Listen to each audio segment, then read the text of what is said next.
Good evening, one and all. Uh, it's a pleasure for me to introduce to my team, all my team members. My team members are Chendu, Mallikarju, Vijay, and it's me. Before starting my presentation, I would like you guys to ask a small question about what is a software. Well, a software is an instruction of programs or a computer which performs certain tasks. And coming to the presentation, our presentation is on software project management. This is the agenda which we are going to take today. That's the introduction part, which I'm going to handle. The project planning, the management spectrum, and measurement and metrics would be taken care of my friends. Project scheduling and conclusion, and there's a video which I thought would be benefit for the class. And next, coming to queries. And before starting, what is a software project management? It is a subdiscipline of project management which deals with the software project for monitoring, planning, and controlling. Well, the main objective of software project management is defining the requirements that are needed by a software. And next, coming into the management spectrum, is management spectrum focuses mainly on 4 P's, that is people, product, project, and process. And software project management is an activity or an umbrella activity in a software engineering, and it begins when the project is initialized and lasts until the development of a computer software. And next, coming into the management spectrum, it's like people, product, process, and project, which would be coming in the later part of the presentation. And coming to what is project planning. Project planning is identifying the scope of the project, estimating the work involved, creating a project schedule. It's like effective planning plays a major role for the development of a software. And this is the first component of software project management. Defining and documenting the assumptions, goals, and estimating the cost, schedule of the project is the first step of the planning process. And next, coming into the estimation, estimates are made depending upon the beginning of the project, and it would be regularly updated as the project proceeds. The estimations should be made in the best and worst case of any scenario, so that it should be bounded by the outcome. And not only that, next comes the project management and control. The main objective of this is to monitor the project and keep track of all the things which are going on in the project. It's like updating things, whether there are any changes in the project. For example, if there is any for unfortunate reason for happening that there is any change in the plan, then the project manager needs to take care of all these things, and it is his responsibility to solve the issue. And if there is any problem, then the project manager would schedule meetings with all the team members.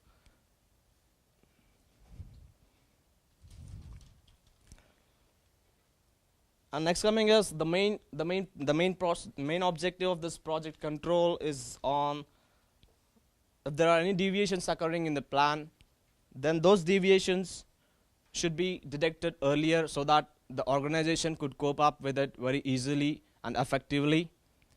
And in spite of all these things, most of the project control techniques are based on splitting the goals into sub-goals, and those sub-goals are splitted further down into small subtasks.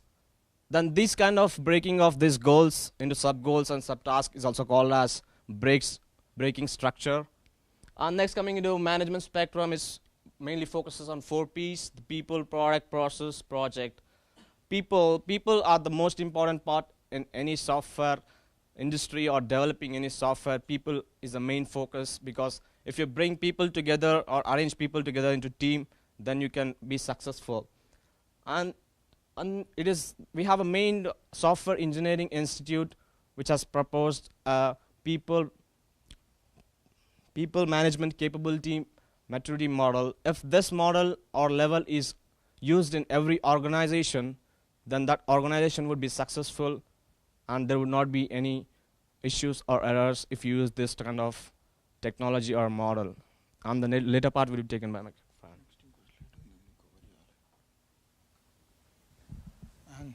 Hi friends. Team leaders. Team leaders are the one who has the qualities of the leader, and he should encourage the technical people, and he should be capable of selecting the existing process, and he should be capable of taking it to the final process.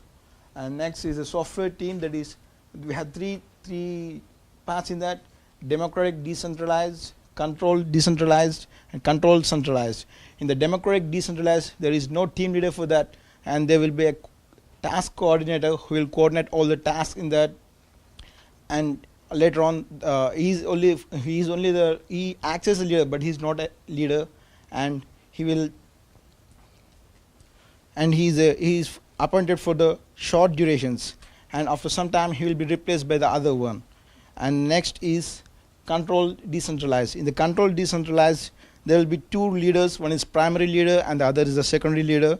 And the primary leader he takes care of all the main tasks, and the secondary leader takes care of the subtasks.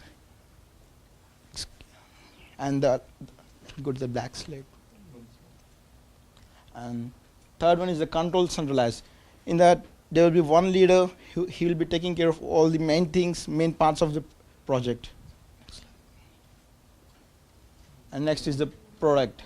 In this product, prior to the beginning of the project, we should examine what are the problems. What are the problems when they get during the process of doing the project, and they should know how to solve the problems in that, and they should be able to solve the problems when the project is in progress. And they should know the scope of the project should be determined. And next is the scope. There are three things in this. The scope of product is defined by answering to the following questions. One is context. What are the things that should be considered, and what are the constraints imposed on the product regarding the context. And next is information objectives. In this, we should know what are the inputs that have to be given to the functions, and we should determine the output with that. And next, coming to the functions and performance, we should know prior to giving the input, we should determine the output so that we can give the exact input to that. And problem decomposition. It itself says that decomposing a problem, that is elaborating the problem. In that,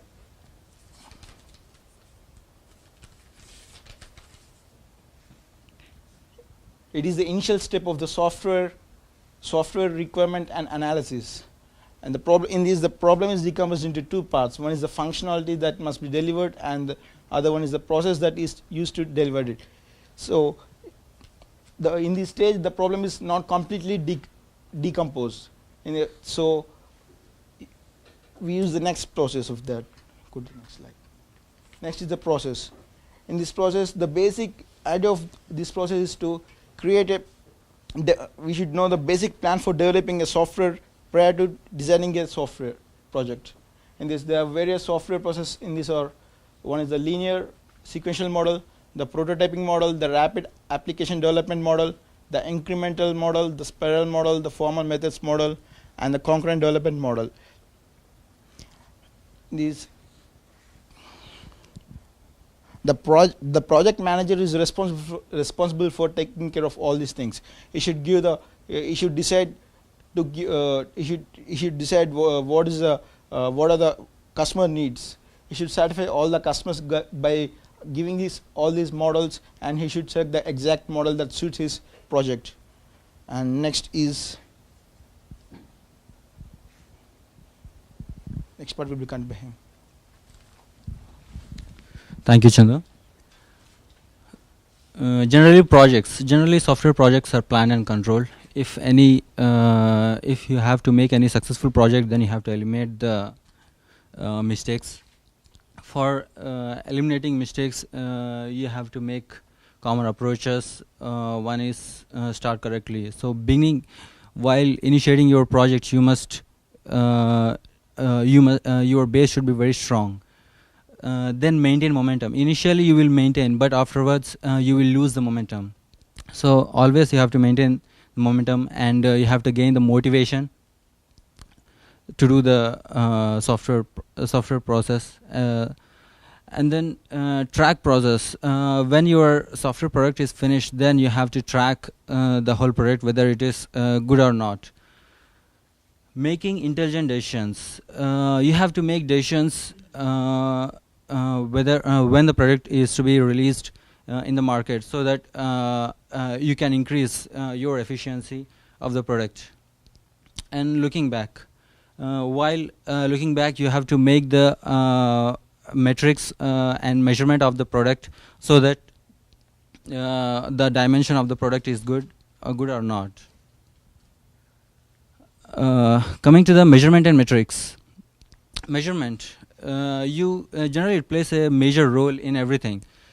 While voltage is measured, and temperature, like this. Measurement, it in the software development, it analyzes the dimensions, the quality, quantity of the product. Metric is defined as quantitative measurement of the degree to which a system, component, or process a given tribute. It's a measurable element. If you want to measure temperature, you will use thermometer, like that. In software, there are two types. One is process metrics, and another one is product metrics.